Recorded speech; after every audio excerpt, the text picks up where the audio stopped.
Anthony Joshua, do you accept my offer? Yes or no? That's all I need to know. Let people rabbit on. That's why God gave you one mouth and 2 ears. Do more listening than talking. While the talk's lot of shit. Is in this era,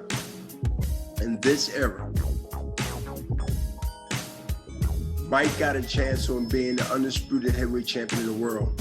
Listen, I'll say this. There's some heavyweights out there that hope they don't come back.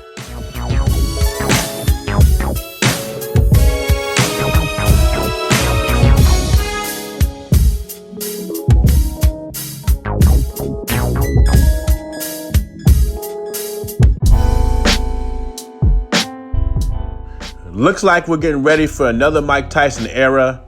He fights Roy Jones September 12th in the exhibition bout. He opens as a minus 350 favorite. Means you have to bet $350 to win $100. This fight will be on pay-per-view. Jones had a chance to fight Tyson in 2003 after beating John Ruiz. He declined that offer. I guaranteed he would have made more money back then. Bernard Hopkins recently did an interview with FightHub.com. He said, in this era, Mike Tyson could be undisputed once again. I will say this, Mike Tyson is long in the tooth at 54 years old, but if a 54-year-old was going to win the heavyweight championship, it would be this era.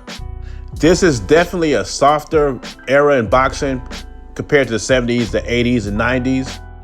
I also agree with Hopkins when he says this.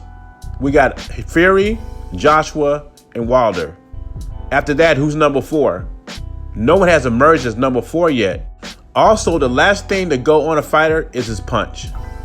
Even though I agree with Bernard Hopkins about the era of boxing and Mike Tyson has a puncher chance, I do not want Mike Tyson back in the ring as a professional boxer. He could do an exhibition fight, 1 or 2, but I do not want to see him back in the ring with these young guys. Tyson looks in phenomenal shape. He looks good in those training videos, but getting in the ring at the age of 54 at the highest level is a different story. The only one out of 3 I think he has a puncher's chance against, that would be Deontay Wilder, because Deontay Wilder cannot box. But at this point, I would have to favor Wilder to win the fight.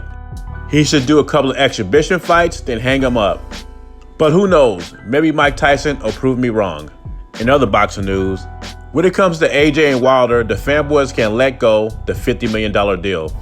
They still think it was a $50 million deal that Anthony Joshua turned down. And at the end of the day, it was a fraud. It was a fake deal, a fake offer. There was no $50 million. Deontay Wilder, of all people, emailed Eddie Hearn. And I was kind of shady from the get-go because Deontay Wilder's manager is Shelly Finkel. So he tells Eddie Hearn that he has $50 million. He also tweets Anthony Joshua and tells him he has it. Anthony Joshua said, let's roll, let's do this. But they also tell him they got 48 hours to respond. Mind you, these guys haven't seen a contract or nothing yet. No venue, no details of the event, where the fight is being held. At this point, Eddie Hearn wants to get together and discuss details of this $50 million. And all the details where the fight's going to be held and everything. And where is the contract? This was a perfect, smart plan, Deontay Wilder. I have to give him that. This is very smart in what he did.